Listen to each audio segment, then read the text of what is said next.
northern Chile, where we're watching something that really hasn't been seen since the Apollo missions. I think that's the only parallel. Apollo 13, April 1970. When people keep asking, has this ever been done before? There is no playbook. You're looking here now. The second rescue worker has come down. This just happened. This is unfolding, Bill, exactly as they planned. They had to write the rules, engineer the science as they went along these last 7 weeks since these men were found. With 33 lives on the line. 33 lives on the line.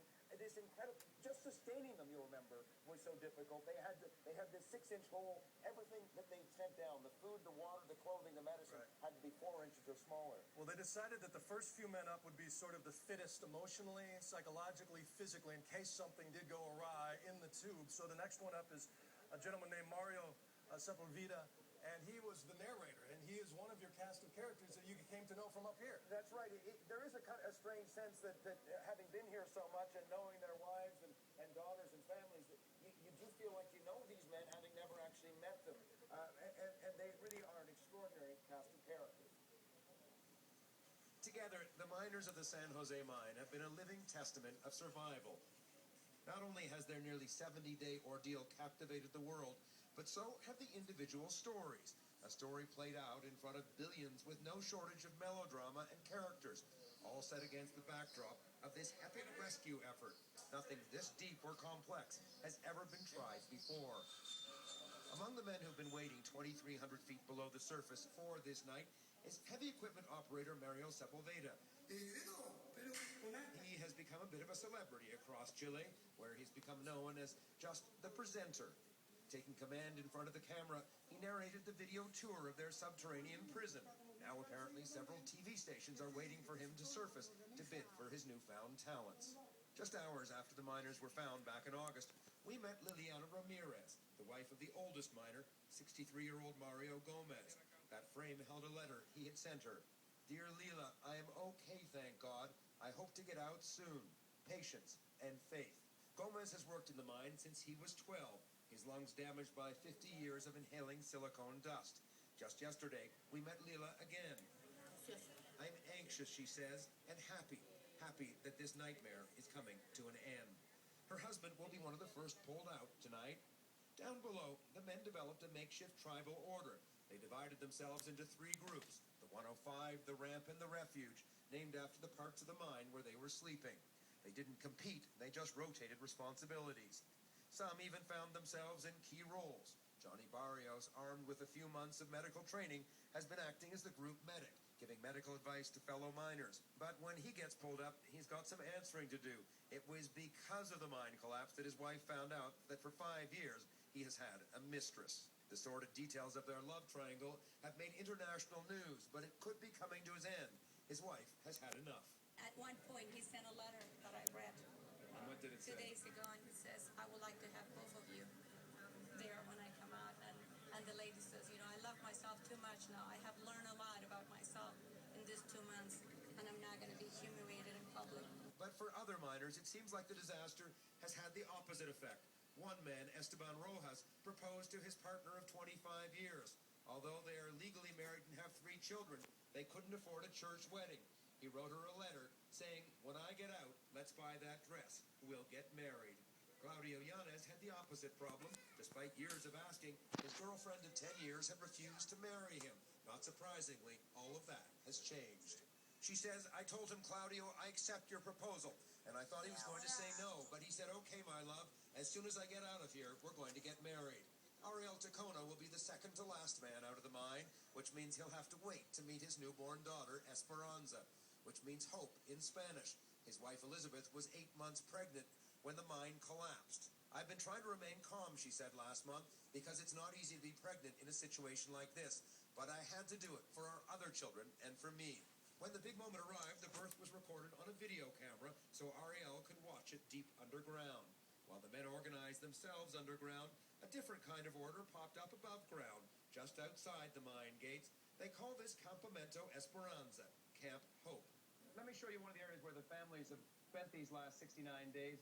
This is just a cluttered area at the base of the mine where they put up tents. You can see this Chilean flag. It says Fuerza Mineros, strength to the miners. Chile sin mineros no es Chile, Chile without miners isn't Chile.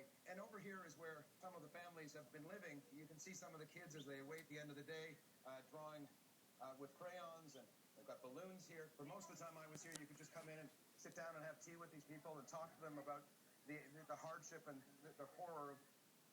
The youngest in the mine is 19-year-old Jimmy Sanchez. He only started working in the San Jose mine a few months ago after quitting school to support his pregnant girlfriend. His father, Juan, now building a new addition to his house for the family, says among all the miners, Jimmy is the most emotionally distraught. Soñaba mucho He was afraid he was going to die of hunger, he says. He's been having nightmares down there, and he's been crying himself to sleep. And finally, there is 54-year-old Luis Ursua, the shift foreman who became the group's fearless leader.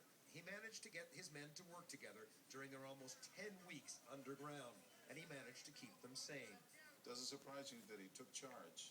They felt totally natural that the guy in charge is the boss. It was Ursua who decided to parcel out the meager meals they found in the emergency shelter after the collapse. Each man was allowed 2 teaspoons of tuna, half a glass of milk, and half a biscuit every 2 days.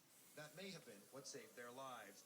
And like a true captain of the ship, Luis Ursua will wait until all his men have been lifted to safety before he takes the last ride up, out of the San Jose mine, sometime tomorrow. And in addition to the engineering feat of just digging this hole, getting this capsule built, getting these men out, we have the amazing satellite camera technology that the whole world can gather around for a moment of not natural disaster, but elation. You know, it's an interesting point, Bill. Not only did Chile have to, on the fly, invent the technology to sustain these men, to rescue these men, but they certainly didn't anticipate that this would become one of the biggest international media events, really, of all times. It's extraordinary. We are here in this moonscape of a desert with more than 1,000 journalists from 33 countries, and now we're watching the second of the miners come up. Mario Sepulveda, who was just in the story of mine that ran, this is a gregarious guy, right. And he's sure to be one of the most popular of these miners.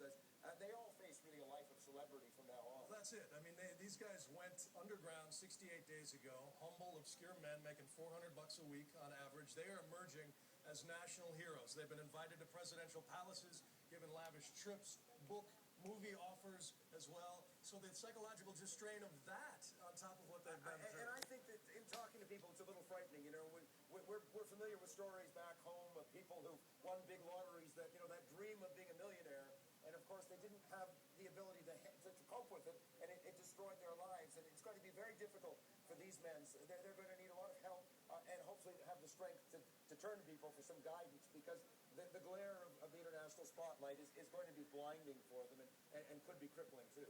And it's easy for us to slip into the exuberance of the moment and consider this a done deal, a fait accompli, but we're just beginning.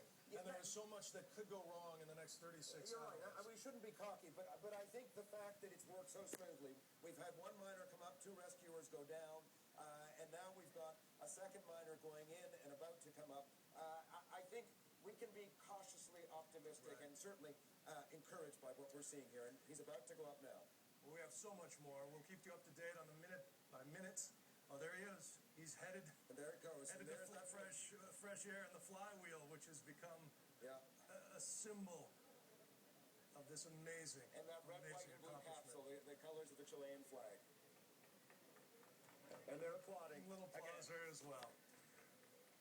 We'll follow this. We have so much more to share with you here on this extended edition of Nightline from San Jose Mine, Chile. Stay with us.